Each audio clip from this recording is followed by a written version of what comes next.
C'est une situation que beaucoup de gens connaissent. On a une idée, elle est parfaitement claire dans notre tête, mais quand on la partage, elle devient complètement confuse pour les autres. C'est un vrai mystère. Alors aujourd'hui, on va justement décortiquer ce fameux processus de communication professionnelle pour comprendre ce qui se passe.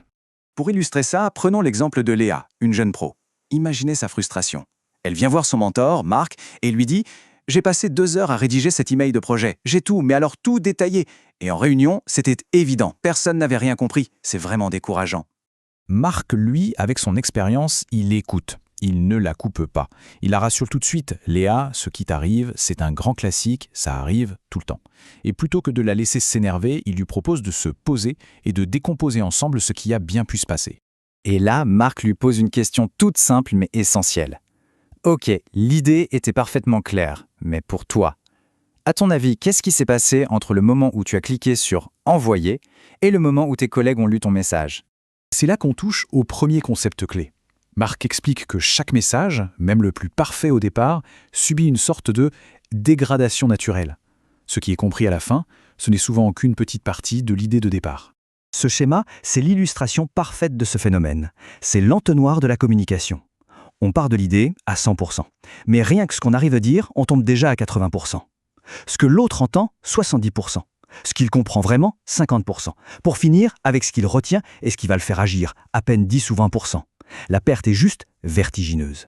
Le chiffre à retenir, c'est ça. Jusqu'à 80% de l'idée originale peut tout simplement s'évaporer avant même que quoi que ce soit se passe. Quand on réalise ça, on comprend tout de suite mieux pourquoi les malentendus sont si fréquents en fait.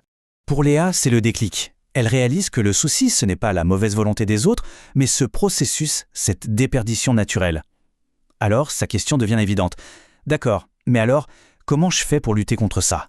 Comment je m'assure que les points importants, eux, ils passent? C'est là que Marc introduit 2 notions qui vont tout changer. D'un côté, il y a ce qu'on appelle le bruit, c'est-à-dire tout ce qui vient perturber le message. Et de l'autre, la solution, le feedback. Et attention, quand on dit bruit, on ne parle pas juste d'un son. En communication, le bruit, ça peut être du jargon technique que tout le monde ne comprend pas, un open space super bruyant qui empêche de se concentrer, ou même les soucis personnels de la personne qui lit le message. Si on revient au cas de Léa, Marc lui suggère que son email, justement parce qu'il était très long et très détaillé, a pu créer une forme de bruit, une sorte de surcharge d'informations pour une équipe qui croule déjà sous les messages. L'intention de bien faire était là, mais le format a brouillé le message. Alors regardons un peu comment tout ça s'organise dans un modèle complet. On a l'émetteur, le message, le récepteur, et ce qui saute aux yeux, c'est cet élément qui est partout, qui impacte toutes les étapes, le bruit. C'est bien lui, l'obstacle central. Mais la bonne nouvelle, c'est que ce schéma nous montre aussi la solution. La clé, elle est là, dans cette petite flèche en pointillé qui repart du récepteur pour revenir à l'émetteur. C'est ça le secret. Il faut absolument boucler la boucle. Et ce retour, c'est le fameux feedback. C'est l'outil indispensable pour vérifier que le message est bien passé, pour corriger les effets du bruit et de la déperdition. Sans ça, on navigue à l'aveugle. On ne fait qu'espérer avoir été compris. Léa est clairement soulagée. Elle comprend que ce n'est pas une fatalité.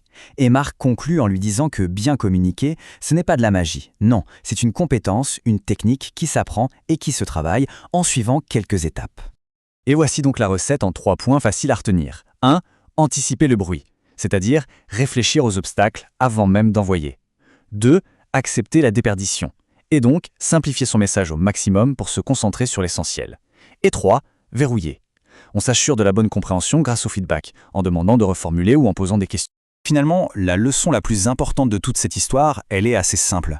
La clarté, c'est la responsabilité de la personne qui envoie le message. C'est à l'émetteur de s'assurer que son idée arrive à bon port, sans encombre.